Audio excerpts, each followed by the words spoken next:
Selamat berjumpa kembali Sobat Historupa.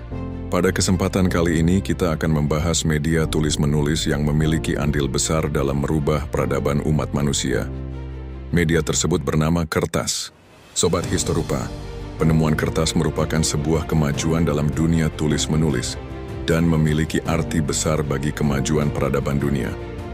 Kertas banyak digunakan sebagai media utama untuk menulis, mencetak, dan melukis. Kertas juga dipakai untuk kegunaan lainnya, seperti untuk pembersih, kemasan, pembungkus, dan kegunaan lainnya. Kertas merupakan media tulis-menulis dengan bahan tipis dan dihasilkan dengan kompresi serat yang berasal dari pulp atau bubur kertas. Bahan serat yang digunakan biasanya berbahan alami yang mengandung selulosa dan hemiselulosa. Sebelum ditemukannya kertas, bangsa Sumeria di Mesopotamia menggunakan loh dari tanah liat yang dibakar. Nenek moyang kita memakai berbagai media untuk sarana tulis-menulis seperti batu yang biasanya dipakai sebagai pembuatan prasasti, kayu, bambu, kulit maupun tulang binatang dan kain sutra, bahkan daun lontar yang dirangkai juga menjadi media tulis-menulis. Media lontar banyak dijumpai pada naskah-naskah kuno era kerajaan di Nusantara beberapa abad lampau. Sejarah kertas dimulai dari Mesir kuno, sekitar tahun 2500 sebelum Masehi. Bangsa Mesir kuno menggunakan papirus sebagai media tulis-menulis, yang merupakan jenis kertas yang dibuat dari tanaman papirus. Papirus merupakan media tulis yang sangat kuat, tidak mudah koyak dan tahan lama. Media ini telah digunakan oleh bangsa Mesir selama lebih dari 3000 tahun. Bukti arkeologi paling awal ditemukan di Wadi Al-Jarf, sebuah pelabuhan Mesir kuno yang terletak di pesisir Laut Merah. Artefak yang ditemukan tersebut berangka 2560 sebelum Masehi dan menggambarkan tahun-tahun terakhir pembangunan Piramida Agung Giza. Bahan baku kertas di Mesir yang disebut papirus juga dikenal sebagai paper dalam bahasa Inggris, papir dalam bahasa Prancis, dan papel dalam bahasa Spanyol, yang semuanya berarti kertas. Papirus memiliki nama asli Cyperus papyrus, merupakan tanaman yang banyak tumbuh di sepanjang sungai Nil. Bangsa Mesir menggunakan papirus untuk membuat lembaran-lembaran tipis yang dapat digunakan untuk menulis. Papirus menjadi media tulis utama pada zaman itu dan digunakan oleh berbagai peradaban selain di Mesir. Tercatat dalam sejarah, penggunaan papirus sebagai kertas juga digunakan di seluruh wilayah Mediterania, kerajaan Kush, termasuk Yunani dan Romawi. Memasuki abad pertama sebelum Masehi, penggunaan serat papirus sebagai media komunikasi mulai mengalami penurunan karena hadirnya perkamen atau media untuk menulis dari kulit binatang. Pada saat yang sama terjadi inovasi dalam penggunaan lembaran papirus yang tergolong kaku dan sulit untuk digulung. Papirus tidak lagi digulung atau disimpan dalam bentuk lembaran, namun orang-orang Yunani dan Romawi membuat lembaran papirus sebagai buku dengan cara memotong lembaran papirus dan menyusunnya. Pada abad ke-12, papirus masih menjadi pilihan di Kekaisaran Bizantium, meskipun tidak sepopuler perkamen dan kertas. Tercatat dalam sejarah, pada 200 tahun sebelum Masehi, Cai Lun, seorang penemu Tiongkok, membuat kertas dari bahan-bahan alami seperti kulit kayu, bambu, dan kain. Bambu merupakan bahan utama kertas di Tiongkok, karena tanaman ini sangat melimpah di Tiongkok, sehingga mudah didapatkan sebagai bahan baku kertas. Kertas berbahan dasar bambu lebih mudah diproduksi dan tahan lama daripada kertas berbahan dasar papirus. Menurut sejumlah sumber sejarah Cina kuno, Cai Lun menyerahkan temuan barunya kepada Kaisar Hedi dari dinasti Han Timur, yang kemudian kita kenal sebagai kertas. Di sisi lain, sejarawan Van Hua yang hidup di tahun 398 sampai dengan 445 mencatat bahwa sejarah kertas telah dimulai jauh sebelum penemuan dari Cai Lun. Dilansir dari Toddco 2019, temuan arkeologis dari Cina Barat dan Tibet menunjukkan bahwa kertas telah ditemukan berabad-abad sebelumnya. Sejumlah arkeolog menemukan sampel kertas yang lebih kuno. Beberapa di antaranya berasal dari tahun 200 sebelum Masehi. Kertas kuno itu ditemukan di kota-kota jalur sutra di Dunhuang, Khotan, dan Tibet. Iklim kering di ketiga daerah tersebut memungkinkan kertas kuno bertahan hingga 2000 tahun lamanya tanpa pelapukan ataupun rusak sepenuhnya. Beberapa dari kertas yang ditemukan tersebut bahkan memiliki tanda tinta di atasnya. Ini membuktikan bahwa tinta ditemukan jauh lebih awal dari yang diperkirakan para sejarawan. Hingga pada tahun 101, penemuan besar ini akhirnya menyebar ke Jepang dan Korea, seiring dengan menyebarnya bangsa-bangsa Tiongkok ke wilayah timur.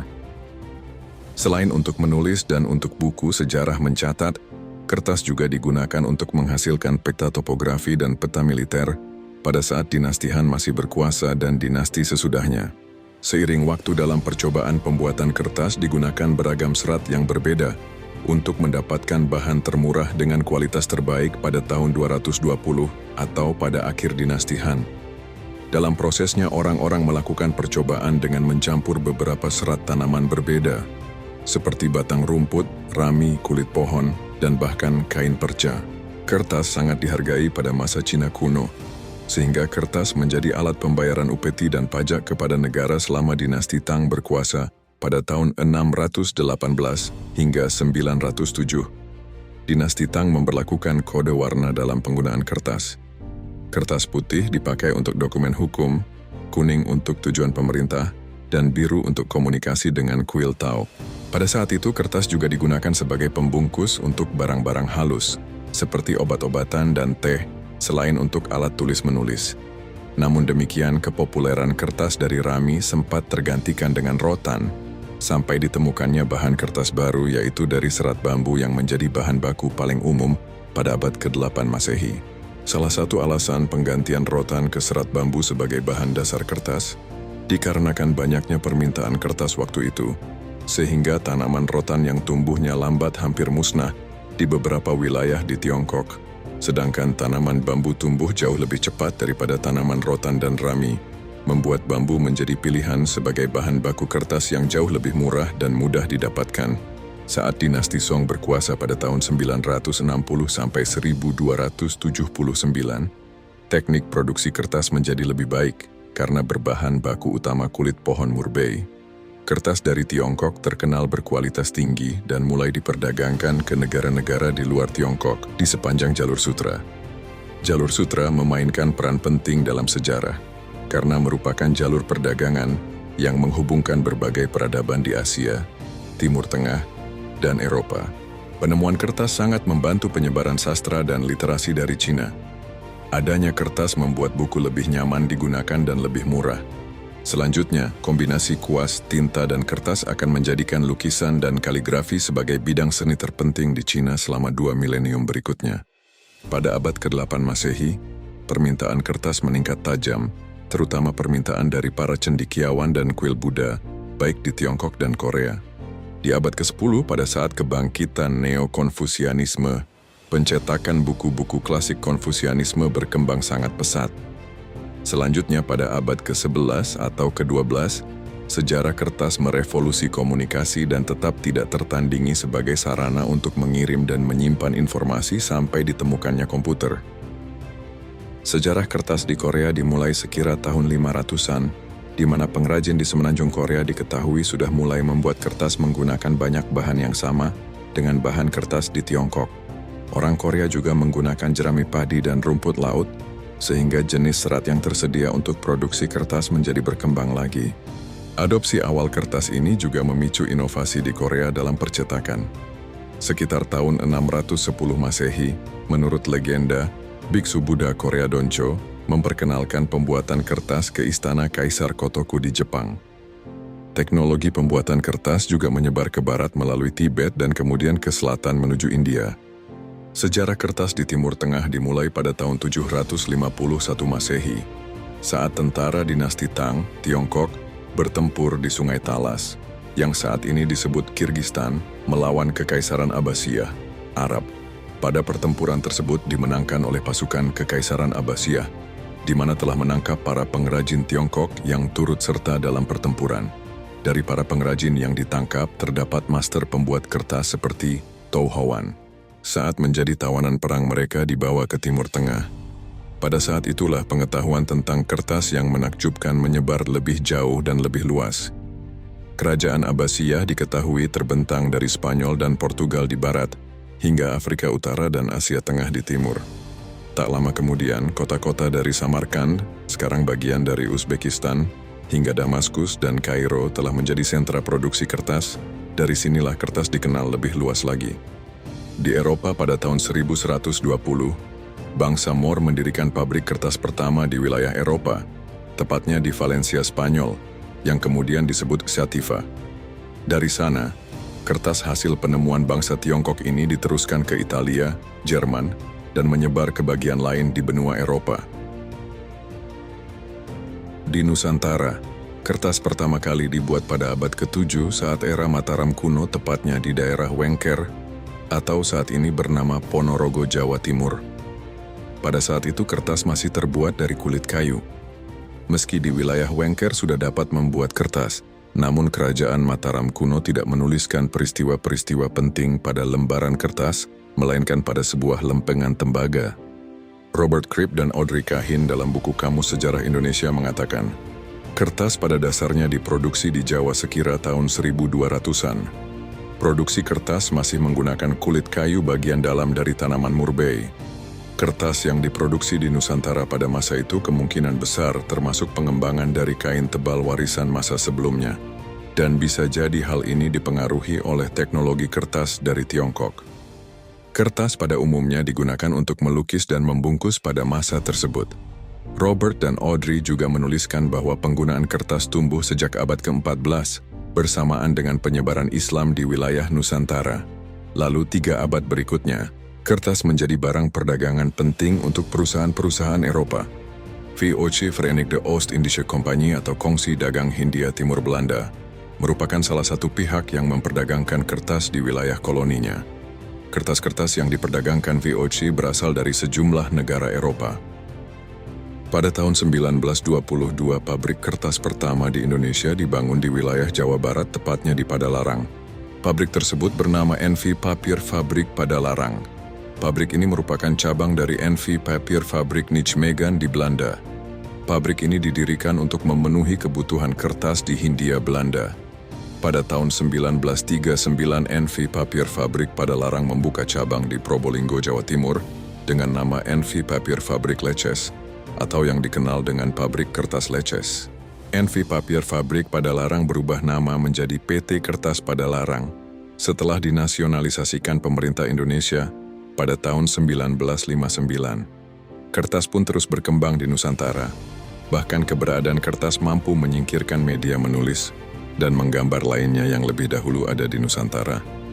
Di kalangan Eropa, kertas merupakan media utama dalam kegiatan tulis-menulis, terutama digunakan dalam kegiatan resmi, kedinasan, dan pemerintahan. Meskipun pengguna kertas lebih didominasi oleh orang Eropa, bukan berarti tidak ada kalangan pribumi yang menjadikannya sebagai media tulis-menulis. Penggunaan kertas pada kalangan pribumi lebih banyak terjadi di lingkungan kesultanan maupun kerajaan. Selain menjadi tempat menulis laporan dan kedinasan, kertas juga dijadikan sebagai media tulis-menulis berbagai naskah karya sastra, seperti hikayat, folklor, babat, dan serat. Kesultanan Banten tercatat salah satu lingkungan yang menggunakan kertas untuk menulis naskah-naskahnya. Sekira tahun 1662 sampai tahun 1663, terdapat sebuah naskah berbahan kertas yang bernama Sajarah Banten. Naskah yang tidak diketahui penulisnya tersebut diperkirakan merupakan karya salah satu bangsawan Banten di lingkungan kesultanan. Di dalam masyarakat Jawa, kertas dikenal sebagai daluang atau dluwang. Daluang merupakan kertas Jawa yang terbuat dari serat kayu paper mulberry, dari bahasa Latin Brosonetia papyrifera Fen, atau dikenal dengan sebutan pohon saeh di tanah Sunda. Baik di Nusantara maupun dunia, daluang dikenal sebagai media penulisan naskah kuno karena memiliki serat yang paling kuat dibanding serat-serat bahan lain. Daluang juga digunakan sebagai media untuk wayang beber. Bukti keberadaan daluang dapat ditemukan pada naskah kuno Kakawin Ramayana yang berasal dari abad ke-9. Dalam naskah itu disebutkan daluang digunakan sebagai bahan pakaian pandita, sebutan untuk orang yang bijaksana. Pada abad ke-18, daluang dipergunakan bukan hanya sebagai pakaian pandita, namun juga dipakai sebagai kertas suci, ketu, mahkota penutup kepala, dan pakaian untuk menjauhkan dari ikatan duniawi. Pada saat Islam masuk ke Nusantara, daluang digunakan sebagai bahan wayang beber. salah satu jenis wayang di Jawa yang digunakan sebagai media syiar Islam, di mana telah memanfaatkan lembaran atau gulungan daluang untuk merekam kisah atau cerita pewayangan dalam bentuk bahasa gambar. Perkembangan kertas semakin meningkat pada saat adanya revolusi cetak. Pada abad ke-15, Johannes Gutenberg menciptakan sebuah mesin cetak yang memungkinkan untuk memproduksi buku-buku secara massal. Kertas menjadi sangat penting dalam revolusi cetak ini, sehingga memungkinkan penyebaran pengetahuan dan informasi secara lebih luas lagi. Dengan adanya revolusi cetak menjadikan permintaan akan kertas semakin tinggi dan telah mengancam kerusakan alam. Kertas dengan bahan dasar pulp dari kayu membuat penebangan hutan kian tak terkendali, sehingga mengancam ekosistem. Pada era digital saat ini, teknologi informasi kian maju dan kertas masih digunakan secara luas, namun penggunaan kertas mulai digantikan dengan media digital dan virtual. Media digital memungkinkan penyimpanan naskah serta dokumen lebih aman dari pelapukan dan mampu menampung dengan jumlah yang tak terbatas. Dokumen-dokumen digital seperti e-book, rekaman naskah digital lainnya, situs web, dan media sosial mampu meminimalisir penggunaan kertas, baik yang digunakan sebagai media informasi maupun sebagai media menggambar. Teknologi informasi saat ini telah mengubah cara kita dalam hal penggunaan kertas dalam kehidupan sehari-hari.